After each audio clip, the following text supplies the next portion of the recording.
President Donald Trump referencing the Nobel Peace Prize and Greenland. Norwegian Prime Minister Jonas Gahr Store says that Trump sent him a message suggesting he no longer feels obligated to think purely of peace after not receiving the Nobel Peace Prize last year. Listen in.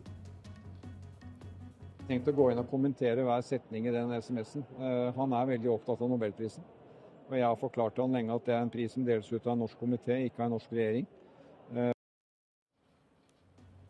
Now, according, meanwhile, to European officials familiar with the message, Trump also wrote that the world is not secure unless the US has what he called complete and total control of Greenland.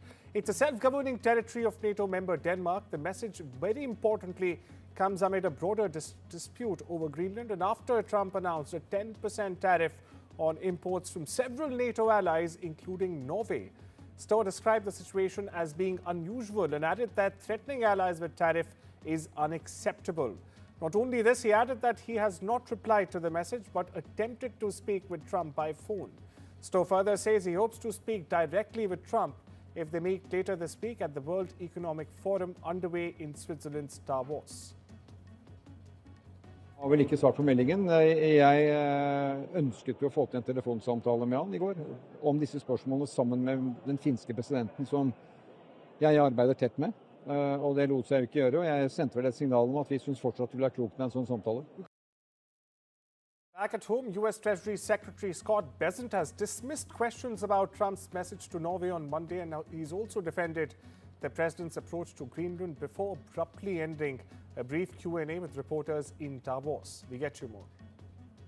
I don't know anything about the president's letter to Norway, and I think it's a complete canard that the president will be doing this because of the Nobel Prize. The president is looking at Greenland as a strategic asset for the United States. We are not going to outsource our hemispheric security to anyone else. Well, my colleague Aditya Raj Coles joins us for the latest on this story. Aditya, Trump's rising rhetoric just a day before the all-important Davos speech. We've also seen Trump reveal Macron's message to him, where Macron is clearly asking for audience on Thursday over dinner. So what do you make of this and how are things looking to pan out, not only for the US, but also for its European allies, Aditya? Well, that's right. There's a growing desperation among the European countries who are supporting Greenland and Denmark as to how to respond to the rhetoric of the US President Donald Trump.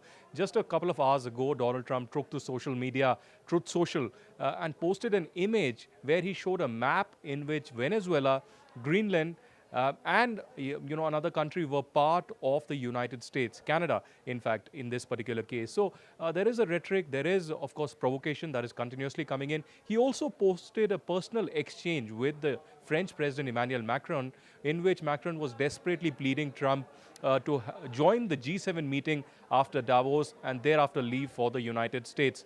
Of course, Europe is trying to bargain hard, saying that they will support the US stand on several other key issues, but he should not intervene in Greenland. But will Trump budge? That is anybody's guess. Every passing day, the rhetoric is only growing from the White House and from Trump himself. He has been continuously saying that this is for the national security of the United States. It is Chinese and the Russians who could take over Greenland, and that's why it is paramount for the US to immediately take over this. Just a few days back, we had a meeting between the Danish and the Greenland foreign ministers with J.D. Vance and Marco Rubio, but doesn't seem like that there was any kind of amicable solution that was arrived at, because immediately after we saw 10% tariffs being imposed on 8 European countries, including the United Kingdom as well. And now it is being said that if in the next few months the Europeans do not budge, then from 1st of June there could be a 25% tariff imposed on them. That clearly indicates a diplomatic standoff, a new global order really, in which Trump dictates terms and others need to follow, or else there is a complete chaos. They're getting us the latest on the Trump rising rhetoric just before the all-important speech at Davos, which is scheduled, in fact, to take place Tuesday.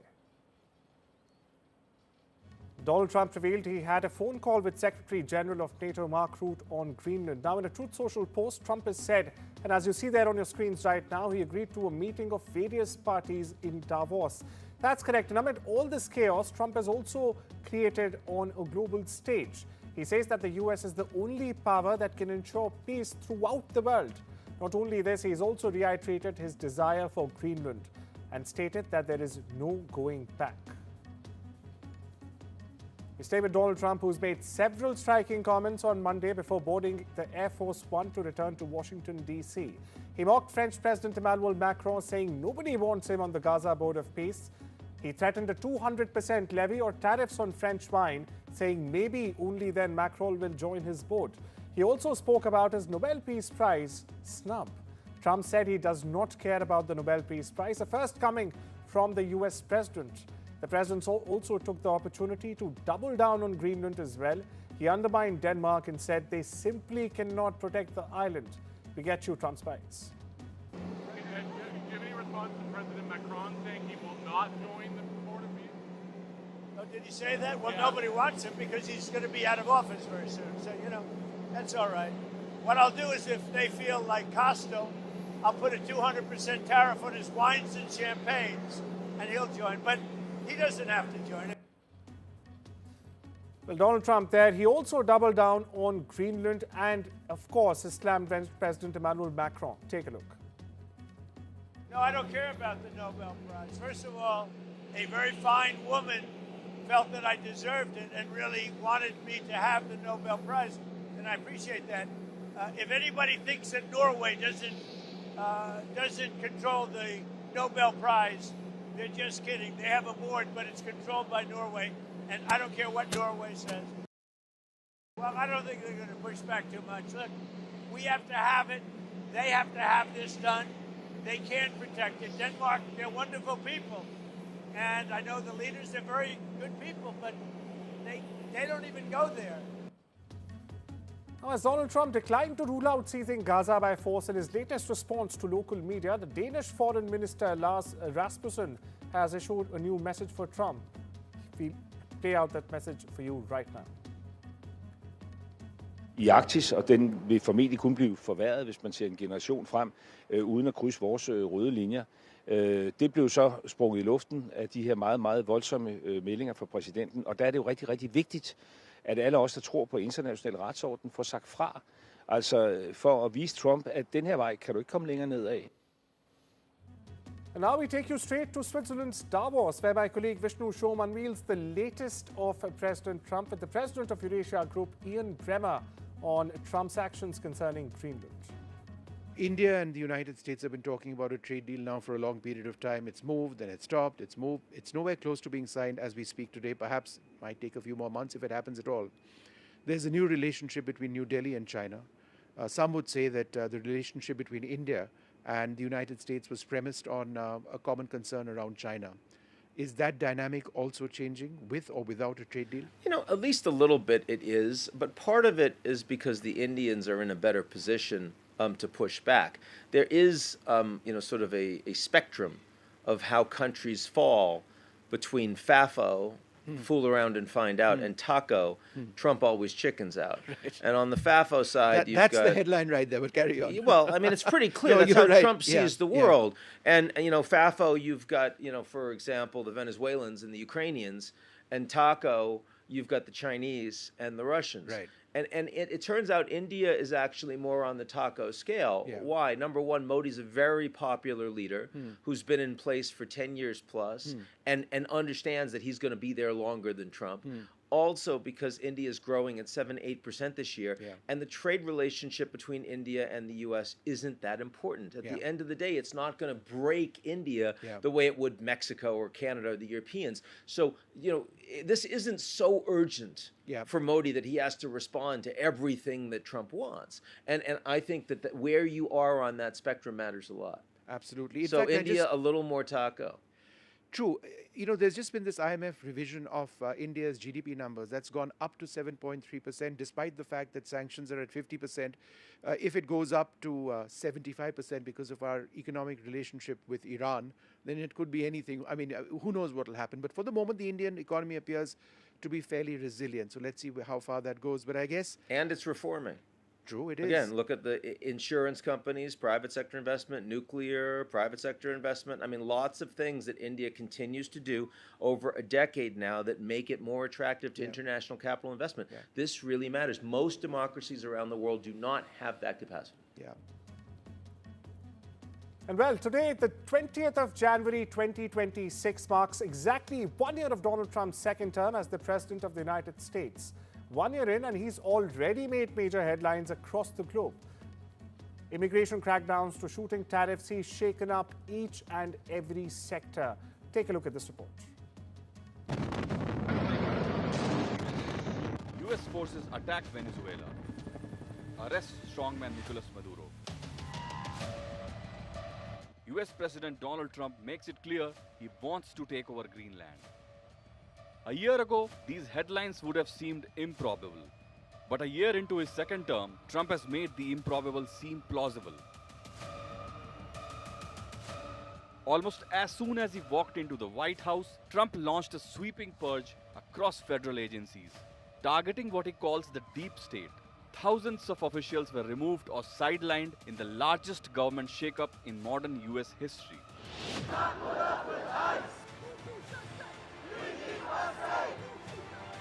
On immigration, Trump declared a national emergency, deploying troops to the southern border and flooding American streets with heavily armed immigration agents, igniting protests across major American cities. On the world stage, Trump stunned allies and rivals alike. He questioned NATO's commitments, has threatened to take Greenland, and warned Iran that America was locked and loaded. In Ukraine, US support was frozen, sending shockwaves through Europe. Frequent efforts to bring Russia and Ukraine to some agreement have mostly failed so far. In the Middle East, Trump gave Israel unprecedented backing, eventually leading to a fragile truce deal. When it comes to Operation Sindoor, Trump has said dozens of times that he stopped the conflict in May between India and Pakistan, a claim rejected by New Delhi. At home, Trump revived culture wars, rolling back diversity policies, reshaping education rules, and attacking the media as the enemy within. The economy brought mixed signals, markets surged, but inflation fears returned. According to an AP NORC poll, Trump's work on the economy hasn't lived up to the expectations of many people in his own party. The world awaits Trump's action on Greenland, with fears of NATO's breakup growing bigger each day. Something that could upend the geopolitical landscape like never before. 1 year in, America is deeply divided. Supporters see a fighter breaking the system, opponents see a president breaking democratic norms. And if this first year is any indication, the Trump presidency is not slowing down. It is only getting louder. Bureau Report for NDTV. We now take you to the Middle East, where following the barring of Iranian Foreign Minister Sayed Abbas Araghchi from the Davos summit, he's finally broken his silence. Now, the Foreign Minister claimed he was barred on the basis of lies and pressure from US and Israel. Not only this, he's further confirmed that the government stands on the violent crackdown of Iranian protesters. Araghchi highlighted the need to defend his people from ISIS-style killings openly backed by Mossad. Not only this, the foreign minister also called out irony by the World Economic Forum, sending invites to Israeli officials amid a genocide, as he claims, in Palestine. He also pointed out how Israeli President Isaac Herzog did a victory lap in Davos back in 2024, despite having sanctions against him. Now, amid the escalating tensions in the Middle East, Israeli Prime Minister Benjamin Netanyahu has issued a fresh warning to Iran. He's warned Iran not to make the same mistake of attacking Israel. And in case they do attack Israel, Netanyahu said, and I'm quoting here, Israel will attack with a force that Iran has not yet experienced. Here's Netanyahu for you. אם איראן תעשה טעות ותתקוף אותנו, אנחנו נפעל בעוצמה שאיראן טרם הכירה.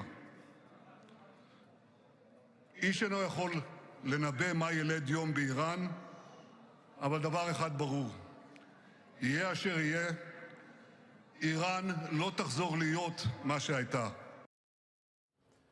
Over in Western Europe, Spanish Prime Minister Pedro Sanchez has said his government would uncover the truth behind the train collision that left at least 39 dead. Now, the statement comes after a fatal high-speed train crash in the south of the country.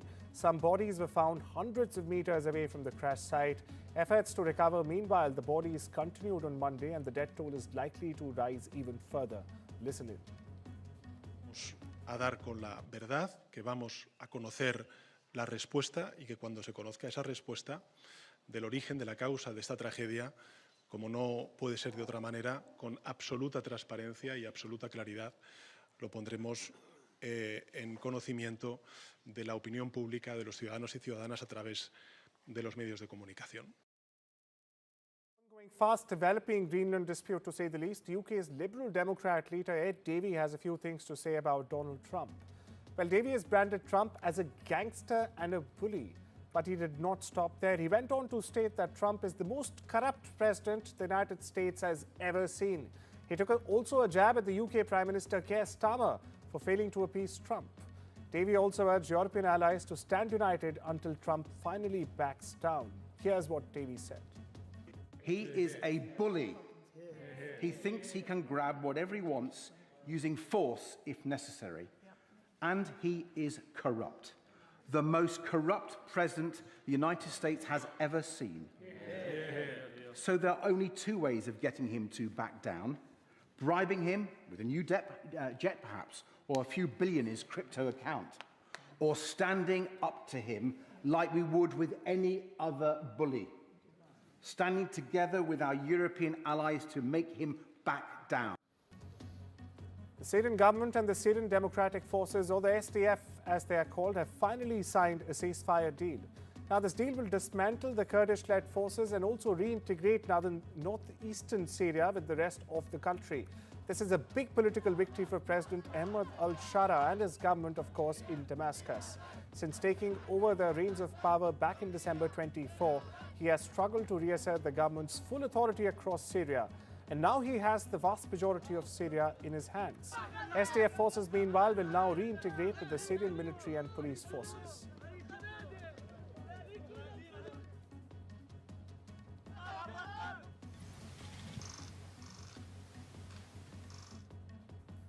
And thousands of baby turtles made a splash as they were released into an Amazon river in Bolivia.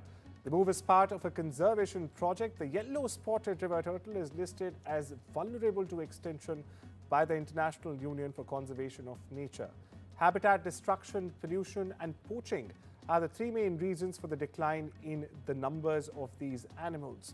Meanwhile, the release seeks to protect the turtles as they are a key part of the Amazon's ecosystem. We get you more. Tenemos 30.000 tortugas bebés que van a ser liberadas, que van a ser repobladas en este río, ¿no? Entonces, el fin es que nuestro departamento vuelva a florecer, vuelva a recuperar su sistema de vida silvestre, ¿no? Que se ha perdido. Well, with that, it's time we step into a short break. Much more lined up on the other side. Don't you go anywhere.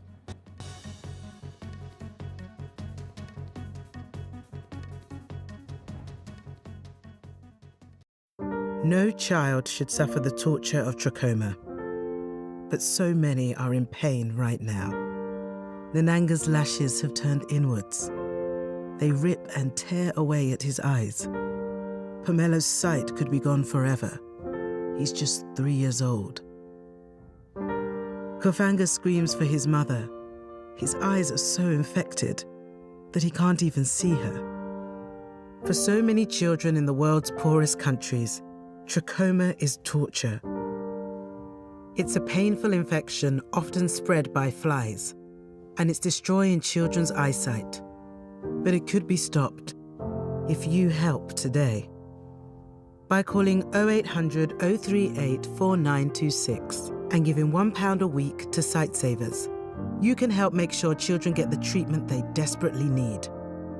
You'll help us bring them the medicines and the care that can treat infections. And that means you'll be helping to save children from the torture of trachoma and a life of blindness.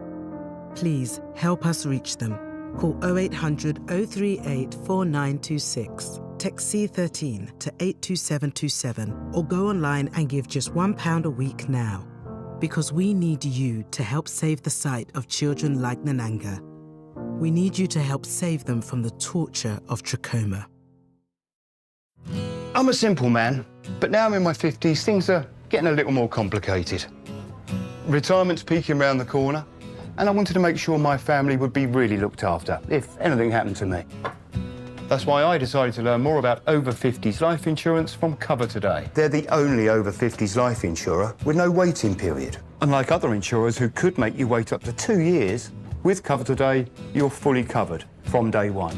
And you're covered for the whole of your life. Plus, unlike other things in life, the price never goes up. Learning more couldn't be simpler. Go online or talk to their friendly UK team in just one phone call. Cover Today are the only over 50s life insurer with no waiting period and no annoying trips to the doctors either. Plus, you get your choice of a £125 gift card. Now I'm with Cover Today, I can get on with something much more interesting. To find out more about Cover Today, call our friendly UK team on 0808 143 4774 or visit covertoday.co.uk.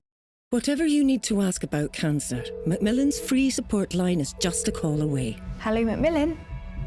Whether it's money... Am I going to lose my job? Getting on with life. Can I still go abroad? Get insurance? Or just need someone to listen. How do I tell them? Our specialist advisors are here to help as often as you need them. Whatever you need to ask, cancer, money, life, call us now on 0808 134 1000.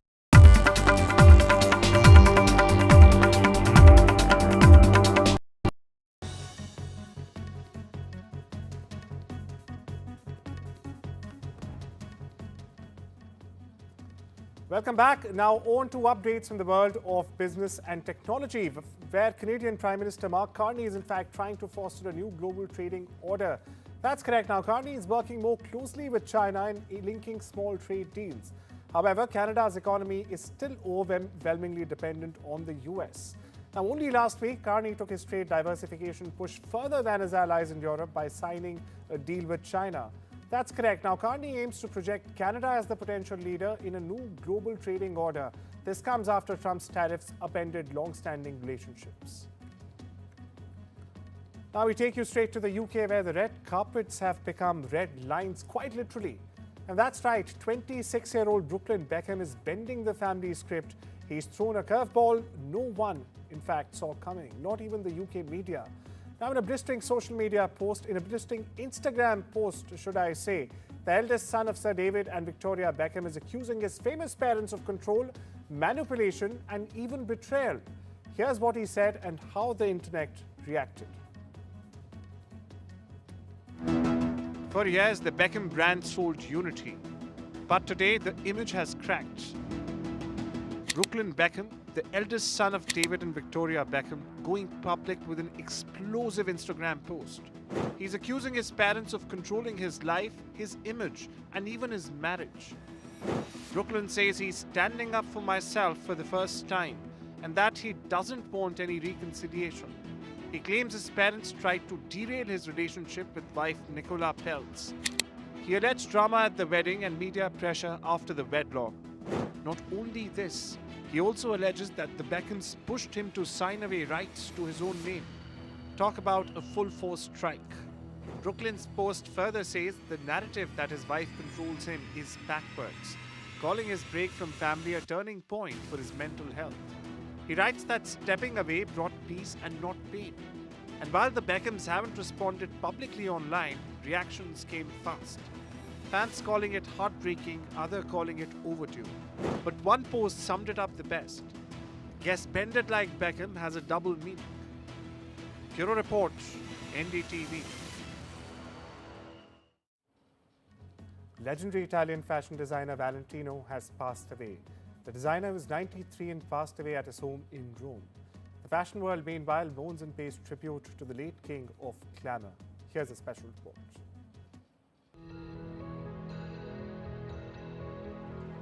Italian fashion legend Valentino Garavani has passed away. Valentino, known for his feminine, elegant, and his signature red shade, known as Valentino Red, has passed away at his Roman residence, surrounded by his loved ones.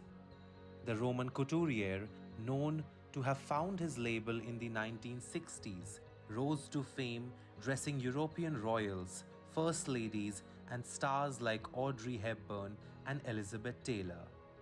His feminine details like bows, laces, and ruffles, and his eye for evergreen elegance made him a key designer in the 20th century glamour, some even calling him the last emperor of fashion. His designs were the go-to pieces for A-list stars on the red carpet, from Oscars to Cannes, stars like Anne Hathaway, Lady Gaga, to Nicole Kidman and Aishwarya Rai donned Valentino for several appearances. The Maison of Valentino still thrives and is headed by creative director Alessandro Micheli. The fashion world mourns the passing of a true Italian style icon. Mayank Chaudhary for NDTV. Now, as the Milan Fashion Week draws to a close, celebrities have reacted to the news of Italian designer Valentino Garavani's death. The jet-set designer died at his home in Rome. He was 93 years old. He was known for his glamour gowns, often his trademark shade of Valentino red. At the catwalk show in the city, stars included fashion designer Alexander Wang mourned the big loss. Listen in. Very sad. He was one of the, I think, the most iconic designers, a very important designer. I think without him, we would not be anywhere close at all near where we are today with fashion. So, very sad day for fashion. Impression and legacy that he had on fashion, as well as the country that he represents. So, yeah, sad news. Well, those are all the updates we have for you this Tuesday. Take care. I'll see you tomorrow. Needless to say, have a wonderful day.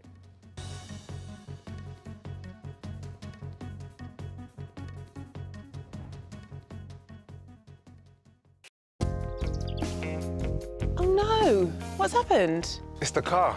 Total nightmare. Completely packed up. What are you going to do? It's okay. I've got Drafty.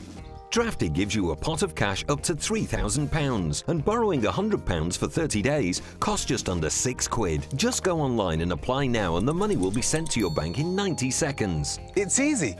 Just visit drafty.co.uk. Let me tell you more about Drafty, a different way to borrow.